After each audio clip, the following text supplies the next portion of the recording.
जितने भी इनके नेता हैं सत्ताधारी पार्टी के, जितने बैठे हुए मंत्रिमंडल में, सारे एक बार 21 लाख रुपए लेकर के रिटायरमेंट ले लो। ताउम्र के लिए जो 8 योजनाओं की पेंशन ले रहे, एक विधायक अगर 8 बार से विधायक है तो वो 8 ही पेंशन लेता है, तो इन्हें दे के रिटायर कर दो। मन लगता है एक नेता एक दिन के लिए विधायक बन जाओ, एक विधायक, तो किसने बोला सही है? आपने बोला होगा सही है दंगे। मैं दंगे को बढ़ावा नहीं देती, मैं तो हिंसा में विश्वास नहीं। जोर जोर से बोला था हर हर मोदी घर घर मोदी, युवा ही लेकर आए थे ना, क्या हवाला दिया था इन्होंने, 1 रैंक 1 पेंशन। तो क्यों नहीं? आप सभी का स्वागत करता हूं द लार्ज पे। और अभी मेरे साथ पूनम पंडित जी हैं जो उत्तर प्रदेश विधानसभा में पूर्व कांग्रेस प्रत्याशी रह चुकी हैं, अभी मेरे साथ हैं। तो इनसे बात करेंगे जो मोदी सरकार अग्निपथ योजना लेके आई है, इस पे जो हो अल्लाह मचा है, इस पे बात करेंगे। तो सबसे पहले मैम आपका स्वागत है। बहुत बहुत धन्यवाद भाई। तो जो अभी अग्निपथ के आंदोलन हो रहा है, जो अभी कानून आया है, इसके बारे में आप क्या कहना चाहेंगे? देखिए, जो अग्निपथ ये लेकर के आए हैं, अब इनसे ये पूछे, जब किसानों के ये बिल लेके आए थे तो क्या इन्होंने बोली किसानों ने कि तुम हमें ये बिल ला करके दो? नहीं बोली ना, लेकिन इन्होंने फिर भी ला के दिए ना। समस्या सूझबूझ मुझे लगता है कि हमारे जो देश की सरकार है, उनकी जो बुद्धि और शुद्धि है, वो दोनों की दोनों जो है काम करना बंद कर रही है। तो इसलिए उनका शुद्धिकरण का युद्ध पूरे देश को, वो हवन जो पूरा कराना चाहिए, शुद्धिकरण का पूरे देश को कराना चाहिए। और जो ये आप अग्निपथ की बात कर रहे हैं, सुविधाएं जो पहले नौकरी हमारे जो पहले आर्मी वाले की नौकरी थी उनको पेंशन थी, ठीक, और जो है वो भी आजीवन की पेंशन, और जो सेवा अवधि थी वो 19 साल की थी, ट्रेनिंग 11 महीने की मिलती थी, और छुट्टियां 90 दिन की मिलती थी 1 साल में। कैंटीन की सुविधा मिलेगी ताउम्र, जब तक वो व्यक्ति जिंदा है, और मेडिकल सुविधा भी मिलेगी ताउम्र। लेकिन अभी जो अग्निपथ वाली है उसमें जो पेंशन नहीं मिलेगी, ठीक, और जो सेवा अवधि है वो 4 साल की है, ट्रेनिंग है वो 6 महीने की है, छुट्टियाँ जो अभी स्पष्ट नहीं है, उस पर कोई इन्होंने टिप्पणी नहीं करी, कुछ बताया नहीं है। कैंटीन सुविधा है वो सिर्फ नौकरी तक मिलेगी, और जो मेडिकल सुविधा है वो भी सिर्फ नौकरी तक मिलेगी। अब आप ये बताइए, जो पहले वाली भर्ती ही जवानों के लिए वे ज़्यादा सही थी या ये वाली ज़्यादा सही है? और दूसरी बात, एक अच्छे जवान को, एक अच्छे जवान बनने में, एक अच्छा जो है कमांडो बनने में 4 से 6 साल का वक्त लग जाता है। क्या तो ये उसको तैयार कर देंगे? क्या ये उसके लिए बेहतर कर देंगे? क्या वो अपने बच्चों के लिए बेहतर कर लेगा? क्या वो अपना जीवन भविष्य को बेहतर कर लेगा? ठीक, दूसरी बात, क्या एक जवान सिर्फ 4 साल के रिटायरमेंट के बाद में ये जा कर के कह सकता है सम्मान से कि हाँ मैं फौजी हूँ और मैंने जो है देश के लिए गौरव प्राप्त किया, देश की रक्षा की? क्या वो उस सम्मान के साथ में नौकरी से रिटायर हो पाएगा? क्या फिर वो नौकरी कर पाएगा? क्या वो जुनून, देश के प्रति जो सेवा करने में जो भाव, जुनून हमारे भारतवासियों का है, युवा का है, क्या वो उस युवा का होगा? नहीं, एक सवाल यहाँ पे कहा जा रहा है कि जो 21 से 24 साल की उम्र होती है, उसमें लोगों की जो युवा हैं उनकी लाइफ सेटल नहीं होती है। अब जो रिटायर होंगे उसके बाद उनके पास 21 लाख रुपया होगा और लाइफ सेटल होगा। और जो नहीं, पहले सवाल सुन लीजिए, उसके बाद बोलिएगा। जो उसके बाद से जो अनुशासन मिलेगा, जो स्किल मिलेगा, उसके एवज में वो 21 लाख रुपये मिलेगा, उससे वो बिजनेस कर सकते हैं। युवाओं की भले की बात कर रहे हैं, इस पर क्या कहना चाहेंगे? अभी जो सुविधा मिलने वाली है इसमें वो मैंने बता दी क्या क्या मिलेंगी, ज़्यादा फालतू नहीं मिलेंगी, जितनी बताई है उतनी। दूसरी बात, 21 लाख रुपए में क्या तो वो बिजनेस कर लेगा? क्या वो अपनी शादी में लगा लेगा? क्या वो अपने बच्चों को पढ़ा लेगा? क्या वो अपने बच्चों के विवाह कर लेगा? 21 लाख में क्या क्या कर लेगा? ये तो वो वाला काम हो गया।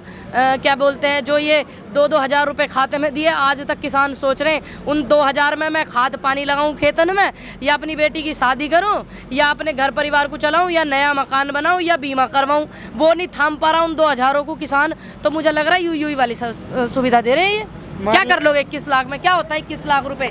आप उन 21 लाख से खा भी लोगे, रोज के तुम्हारे हल्दी नमक मिर्च मसाले भी चलते रहेंगे।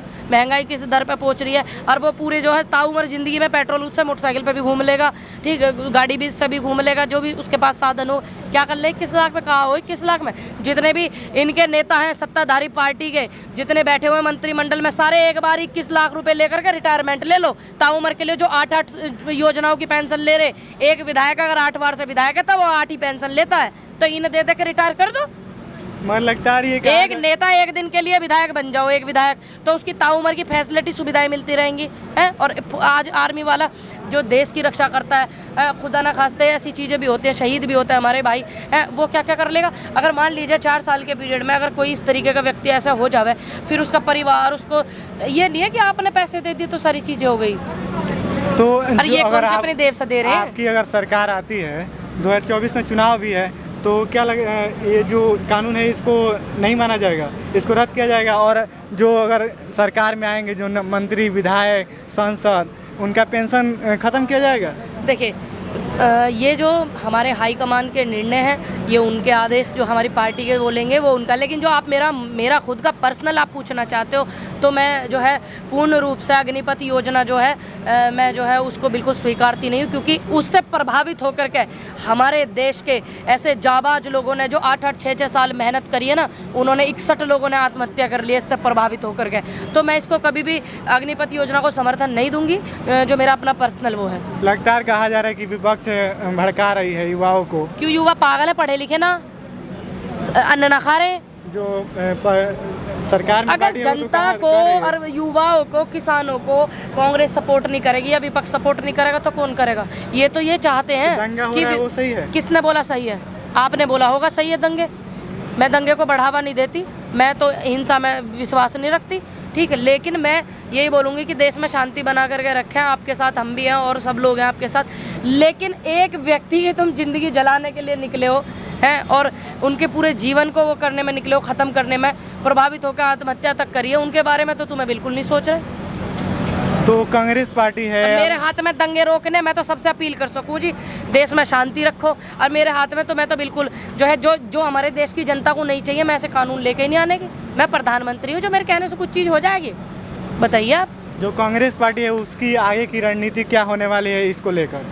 जो रणनीति है वो आप सभी को पता चल जाएगी, प्रेस कॉन्फ्रेंस होगी शाम को। बाकी हमारे बड़े, हम तो बच्चे हैं, अभी हमारी शुरुआत है। हम क्या मतलब हम क्या आदेश दें? हम तो बड़ों के आदेश पर चलने वाले, हमारे हाईकमान जो आदेश करेंगे, हमारे बड़े बुजुर्ग जो आदेश करेंगे, हम तो उस नीति पर चलने वाले हैं। जो भी होगा आप सब आपके सामने आ जाएगा। जो सरकारी संपत्तियों को अभी नुकसान पहुंचाया जा रहा है युवाओं द्वारा, उससे पहले जो तो सरकारी संपत्ति, मैं ये बोलूंगी देश में शांति रखो, किसी चीज को सरकारी को खराब ना करो, हमारी आपकी अपनी चीज है। लेकिन जो उससे पहले देश में सरकारी संपत्ति बेची गई, जब कहाँ चले गए भाई तुम?